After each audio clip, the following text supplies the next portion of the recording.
దేశానికి స్వాతంత్రం తెచ్చిన స్వాతంత్ర సమరయోధులే తమకు న్యాయం చేయగలరని వారి చిత్రపటాలకు పాలాభిషేకం చేశారు జిందాల్ భూబాధితులు.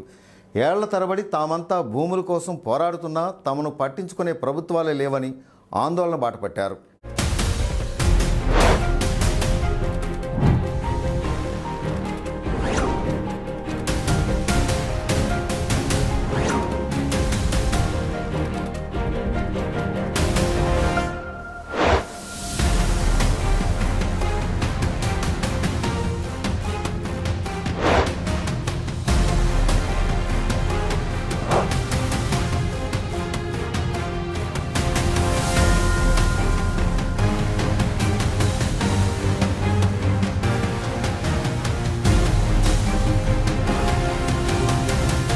గత కొన్ని రోజులుగా విజయనగరం జిల్లాలో కలకలం రేపుతున్న జిందాల్ అల్యూమినియం కంపెనీ వ్యవహారం ప్రస్తుతం ఇదే హాట్ టాపిక్. ఇంతకీ ఏం జరుగుతోంది?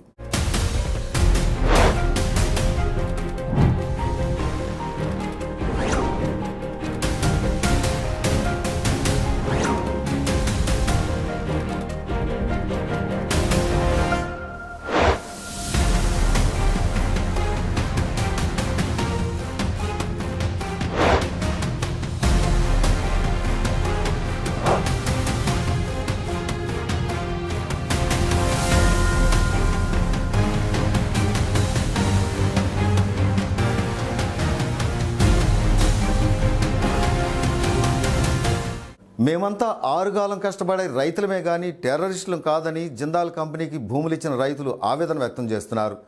భూములు సేకరించినప్పుడైతే తమని దైవంలా చూసి తీరా తమ నుంచి భూములు లాక్కున్న తర్వాత తమను టెర్రరిస్టులా చూస్తున్నారని మండిపడుతున్నారు.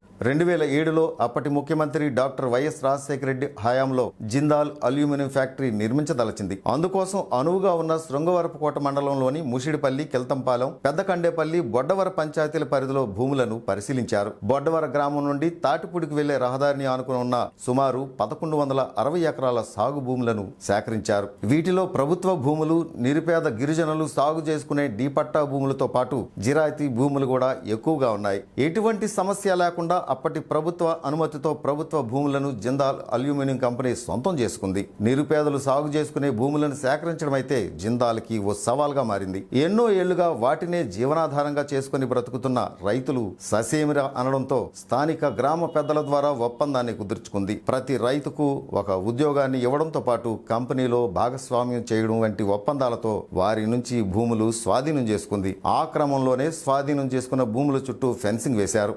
నేటికి 18 ఏళ్లు గడిచిన కంపెనీ నిర్మాణం మాత్రం జరగలేదు సరికదా, యాజమాన్యం పత్తా లేకుండా పోయింది. దీంతో తమకిచ్చిన ఒప్పందాలు కూడా చెల్లా చెదురై భూ నిర్వాసితులు రోడ్డున పడ్డారు. నిరుపయోగంగా ఉన్న తమ భూములను రైతులు మళ్లీ సాగు చేస్తుండగా పోలీసులతో అడ్డుకుంటూ భూబాధితులపై కేసులు పెట్టి అడ్డుకుంటున్నారు. ఇదేంటని ప్రశ్నిస్తే ఈ భూములను గత వైసీపీ ప్రభుత్వ హయాంలోనే ఎంఎస్ఎంఈ పార్కు కోసం జిందాల్ విక్రయించిందని స్పష్టమైంది. దీంతో కంగుతిన్న రైతులు ఆందోళన బాటపట్టారు.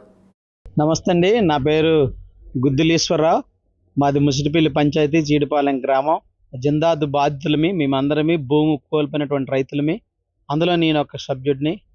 మరి చాలా సంవత్సరాలుగా మా భూములు పోయి మాకు ఎటువంటి ఉద్యోగాలు రాకుండా, అంతేకాకుండా మాకు ఏ హక్కులు రాకుండా ఆ ప్రభుత్వం వారు ప్రత్యేకంగా అడ్డుపడుతున్నారు.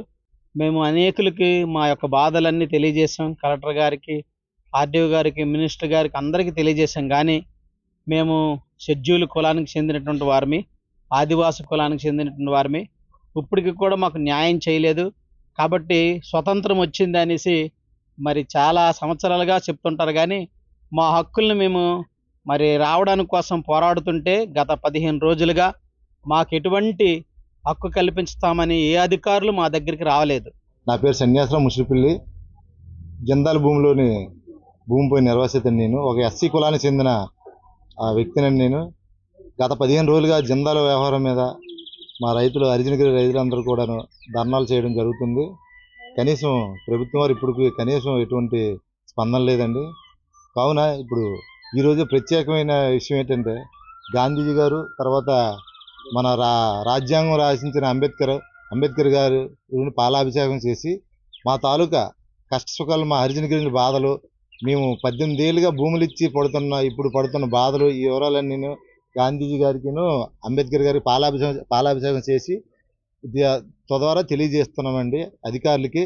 కనీసం ఈ రూపంలోనే సరే కనీసం ప్రభుత్వ వారు దృష్టిలోకి వెళ్ళి గాంధీజీ గారు, రాజ్యాంగం రాసిన అంబేద్కర్ గారు వాళ్ళ మనసులోకి వెళ్ళి హరిజన గిరిజన పట్ల మేము పడుతున్న బాధలు, ఈ ఇబ్బందులు, ఈ భూములు ఇచ్చి సెంటు భూమి కూడా లేకుండా నష్టపోయిన రైతులు అండి.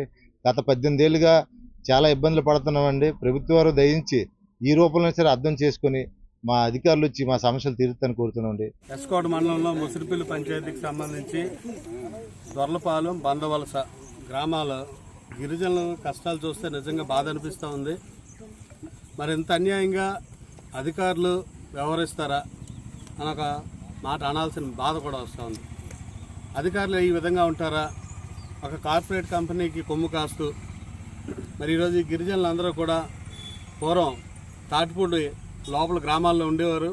మరి ఆ రోజు తాటిపూడి రిజర్వాయర్ వచ్చినప్పుడు 1960 ఆ టైంలో మరి వీళ్ళందరినీ కూడా అక్కడ గ్రామాలు ఖాళీ చేసి వాళ్ళందరికీ కూడా ఇక్కడ మరి భూములు అయ్యి ఇవ్వడం, మరి ఏదైతే ఇక్కడ మేము నిలబడి ఉన్నామో ఇక్కడ సుమారు 60 సంవత్సరాల నుంచి వీళ్ళు ఇక్కడ నివాసం ఉంటూ ఉన్నారు. మరి వాళ్ళందరూ కూడా పీటీజీలు. మరి వాళ్ళందరికీ కూడా ఆ రోజు నుంచి ఇక్కడ జీవనోపాధి కొనసాగించుకుంటూ, అలాగే ఇక్కడ పక్కనే హార్టికల్చర్ ల్యాండ్ ఉంది.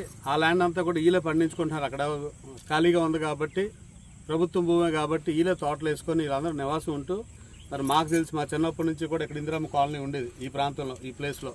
ఎందుకంటే సుమారు 4 ఎకరాల చిల్లర ఇది గ్రామకంఠం. మరి మీ అందరికీ తెలిసి ఇక్కడ జిందాల్ మీద కూడా ఒక ఇష్యూ జరుగుతూ ఉంది.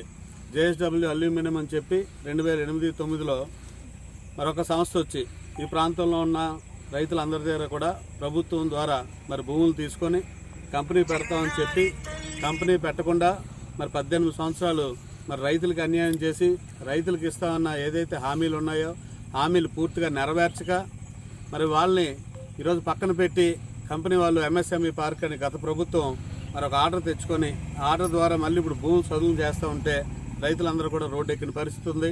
మరి గతంలో కూడా దాని మీద ఎన్నో నిరసనలు తెలియజేయడం, గత ప్రభుత్వంలో కూడా రైతులందరూ కూడా నిరసన తెలియజేస్తే ఆ రోజు ముఖ్యమంత్రి మరి ఇక్కడ భూమి పూజకి ఎంఎస్ఎంఈ పార్క్ భూమి పూజకి వస్తా అన్నాయన ఈ రైతుల కష్టాలు, ఇబ్బందులు ఉన్నాయి. మరి కంపెనీ వాళ్ళు పూర్తిగా వాళ్ళకి డబ్బు చెల్లించలేదు అంటున్నారు. అలాగే తాటిపూడి కూడా రిజర్వాయర్ నుంచి నీళ్ళు ఎంఎస్ఎంఈ పార్క్ ఇవ్వాలని ఆ రోజు జీవో కూడా ఇవ్వడం జరిగింది. దానివల్ల కూడా రైతుల అన్యాయం జరుగుతుందని గత ప్రభుత్వం ఎంతో మంచి ఆలోచనతో, మంచి హృదయంతో మరి అప్పుడున్న ముఖ్యమంత్రి గారు అయితే అవనండి, స్థానికంగా ఉన్న మంత్రి గారు అయితే అవనండి, ఎమ్మెల్యేలు అందరూ కూడా కలిసి మరి రైతుల పక్కన నిలబడి మరి ప్రభుత్వాన్ని రిక్వెస్ట్ చేసి మరి ఆ రోజు ఆపడం జరిగింది. మరి ఈరోజు చూస్తే మరి కంపెనీ వాళ్ళే ఇప్పుడు పోలీసులు మరి ఇక్కడ ఈ గిరిజనులందరూ చెప్పిన మాటలు చూస్తూ ఉంటే కంపెనీ వాళ్ళు చెప్తేనే పోలీసులు వింటారనే పరిస్థితిలో ఇక్కడ రైతులందరూ కూడా చెప్పడం జరుగుతూ ఉంది. మరి ఇక్కడ 50-60 సంవత్సరాలు నుంచి ఉంటున్న నివాసం అవనండి, ఈ చెట్లు అవనండి, ఇవన్నీ కూడా ప్రభుత్వం ఎప్పుడు జిందాల్ కంపెనీకి ఇచ్చింది అన్నది ఎవరికి కూడా తెలియదు. మరి ఏదైనా ఒక భూమి ఇవ్వాలనుకుంటే దానికి ఒక గ్రామసభ పెట్టాలి, దానికి ఒక సిస్టమ్ ఉంటుంది. ఇది ప్రభుత్వం భూమి అయినప్పటికీ కూడా మరి పబ్లిక్ హీరింగ్ తీసుకొని పలానా కంపెనీకి ఈ భూమి ఇస్తున్నామని మరి ఖచ్చితంగా చెప్పాల్సి ఉంటుంది. ఇదంతా కూడా లేకుండా ఇది ఎప్పుడు ఎక్వైర్ అయిందో మాకు కూడా తెలియదు.